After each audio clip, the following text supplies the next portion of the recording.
Shalom anak-anak. Nah, hari ini kita kembali lagi melanjutkan pembelajaran bahasa Indonesia tema 8 subtema 1 tentang teks non-fiksi. Oke, kita langsung saja memulai.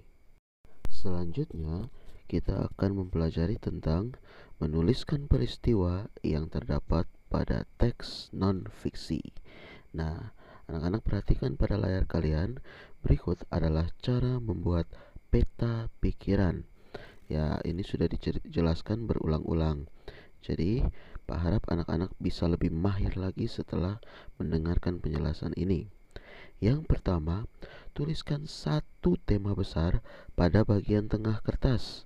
Ini akan menjadi tema besar pada peta pikiran. Kemudian, yang kedua, buatlah cabang dari tema tersebut terlebih dahulu. Tujuannya untuk memastikan ada ruang yang cukup untuk menuangkan gagasan dalam bentuk peta pikiran. Dan yang ketiga, setiap cabang pada peta pikiran haruslah dituliskan dalam satu kata atau frase saja. Nah, ingat ya, satu kata. Oke. Nah, kalau mungkin penjelasan ini masih kurang ada bayangan, kita langsung saja melihat contoh peta pikiran. Perhatikan contoh peta pikiran berikut ini. Oke, di sini Pak punya peta pikiran yang ada pada layar kalian. Nah, lihat tema besarnya ada pada lingkaran di tengah, yaitu jenis usaha masyarakat Indonesia. Kemudian kita ingin menjelaskan apa saja sih tentang jenis usaha masyarakat Indonesia. Nah, kita cukup tuliskan itu terlebih dahulu dalam satu frasa atau satu kata. Di sini Pak membagi menjadi 3, atau kita bisa bagi dari 3. Yang pertama, perindustrian. Yang kedua, perdagangan. Yang ketiga, jasa. Nah, kita akan memulai dengan kata-kata ini saja dulu. Kemudian, dari frasa-frasa yang sudah kita buat, barulah kita jabarkan atau kita jelaskan apa yang ingin kita ketahui dari kata-kata tersebut. Nah, ingat bahwa teks non-fiksi adalah fakta atau faktual. Karena itu, kita harus mencari tahu berdasarkan fakta atau faktual yang berada pada masyarakat Indonesia. Jadi, di masyarakat Indonesia itu perindustriannya seperti apa, perdagangannya seperti apa, dan jasanya seperti apa. Dengan juga kita bisa menambahkan pengertian dari masing-masing frasa tersebut.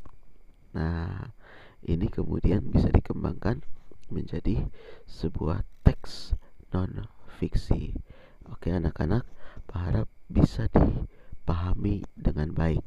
Jika tidak, masih boleh diulang-ulang terus video ini sehingga boleh mendapatkan pengertian yang tepat. Oke anak-anak, kita lanjut ke materi selanjutnya. Menceritakan kembali peristiwa yang terdapat pada teks non-fiksi. Nah, untuk dapat menceritakan kembali, coba ikuti langkah-langkah mengidentifikasi peristiwa penting dari sebuah teks berikut. Karena kalau kita sudah bisa mengidentifikasi, kita dapat menceritakan isi teks tersebut dengan baik. Langkah-langkahnya, yang pertama, carilah teks yang berkaitan dengan peristiwa yang ingin diketahui. Jadi kita harus mencari referensi lain dari teks yang ingin dari peristiwa yang ingin kita ketahui. Yang kedua, bacalah teks tersebut dengan teliti dari awal hingga akhir. Ya, ini sudah pernah dijelaskan kemarin ya. Ingat, bacanya harus dari awal sampai akhir secara berurutan. Oke, selanjutnya yang ketiga. Dalam proses membaca, cermatilah pokok-pokok informasi yang dapat menjelaskan peristiwa dalam teks tersebut. Yang keempat, catatlah informasi tersebut dalam bentuk poin-poin, peta pikiran, atau diagram alir. Yang kelima, tuliskan peristiwa-peristiwa yang telah kamu temukan dengan bahasamu sendiri sesuai dengan urutan dalam teks. Nah, ingat, tuliskan kembali dengan bahasa sendiri ini akan membantu kita dalam kita menceritakan kembali isi teks yang mau kita ceritakan. Ingat, harus sesuai urutan. Oke? Kita perhatikan contoh tabel berikut. Kalau anak-anak perhatikan pada buku pena 5D halaman 22 sampai 23, nah, di situ ada teks tentang tahapan siklus air. Nah, lihat tabel berikut ini. Peristiwa penting pada tahapan siklus air. Seperti yang sudah Pak jelaskan sebelumnya juga, bahwa untuk mengetahui peristiwa penting, kita dapat mempermudahnya dengan menggunakan pertanyaan penuntun yang berdasarkan isi teks. Karena itu, lihat yang pertama, Pak buat di sebelah kirinya pertanyaannya. Mengapa peristiwa tersebut selalu terjadi secara terus-menerus? Jawabannya di sebelah kanan. Karena siklus air memegang peran penting bagi kelangsungan hidup organisme di bumi. Nah, ada juga pertanyaan penuntun yang lain, yaitu bagaimana peristiwa tersebut dapat terjadi, apa saja tahapan yang terjadi pada peristiwa tersebut. Nah, coba anak-anak perhatikan di halaman 23 buku pena 5D. Nah, setelah teks tahapan siklus air, di bawahnya ada pertanyaan, ada 3 pertanyaan. Nah, ini juga akan menjadi tugas untuk hari ini. Jadi, yang pertama soalnya, tuliskan peristiwa penting yang terdapat pada cerita tersebut secara berurutan. Nah, jadi peristiwanya boleh secara berurutan dengan bantuan pertanyaan seperti tabel pada layar ini. Dan yang kedua, anak-anak bisa membuatkan peta pikiran dari cerita tersebut. Dan yang ketiga, anak-anak coba tuliskan kembali cerita tersebut dengan bahasamu sendiri, minimal dalam 1 paragraf. Jadi itu ada 4 paragraf ya. Anak-anak coba buat dengan bahasa sendiri, minimal 1 paragraf. Boleh lebih, tetapi minimal 1 paragraf dengan bahasa sendiri dan bahasanya yang sederhana saja. Oke anak-anak, ingat, ini menjadi tugas untuk dinilai hari ini. Nah, untuk mengakhiri pembelajaran kita akan perhatikan kembali satu materi terakhir di pembelajaran yang ke-6.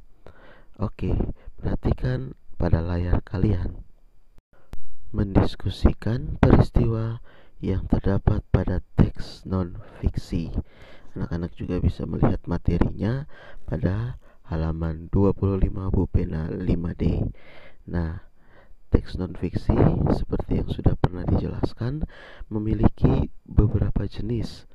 Ingat, ada artikel, tajuk rencana, opini, biografi, reportase, pidato, dan iklan.